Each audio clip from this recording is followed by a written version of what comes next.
আসসালামু আলাইকুম রহমতুল্লাহ। এখন বর্তমান সময়ে ম্যাক্সিমাম মানুষের একটি কমন প্রবলেম দেখা দিয়েছে, সেটি হচ্ছে ব্যথা।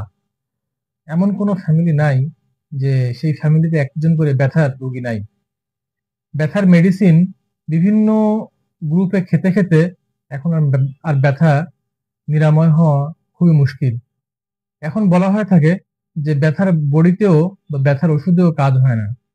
হোমিওপ্যাথিক সিস্টেমে চমৎকার ব্যথার ওষুধ রয়েছে, এবং এই ব্যথার ওষুধ যারা দীর্ঘদিন ব্যথার বড়ি, ব্যথার অ্যান্টিবায়োটিক খেয়েও পরবর্তীতে আর কাজ হয় না, তারা যদি ধৈর্য ধরে কিছুদিন এই হোমিওপ্যাথিক ওষুধ সেবন করেন তাহলে চমৎকার রেজাল্ট পাবে।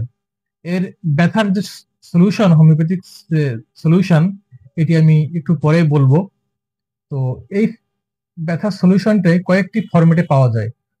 একটি হচ্ছে ওয়েনমেন্ট, একটি হচ্ছে মলম সিস্টেমে এই ওয়েনমেন্ট পাওয়া যায়, আরেকটি হচ্ছে লিকুইড ফর্মে, একটি হচ্ছে পটেন্সি ফর্মে, এবং একটি হচ্ছে মাদার টিংচার ফর্মে। আরো আছে যে এটি বিভিন্ন সময়ে সময় ভেদে খাওয়া যায়, এবং সেজন্য এই মেডিসিনটির ভ্যারাইটিস আইটেম রয়েছে।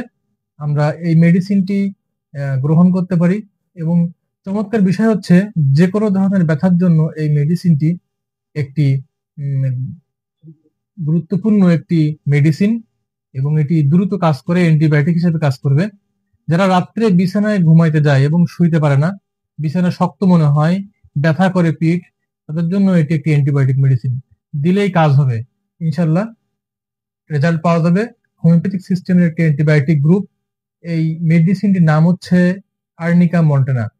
এই আর্নিকা মন্টেনা মেডিসিনটি কয়েকটি ডোজে পাওয়া যায়, কয়েকটি পাওয়ারে পাওয়া যায়, যেমন 6, 30, 200, 1000, 10,000, 50,000, এবং সর্বোপরি এটি 50 মিলিসিমেল সিস্টেমে 0/1 থেকে শুরু করে 0/50 পর্যন্ত পাওয়া যায় বিভিন্ন জায়গায়। অবশ্যই কাজ হবে, প্রয়োগ করলে বুঝতে পারবেন এর কারিশমা। এ পর্যন্তই, ধন্যবাদ।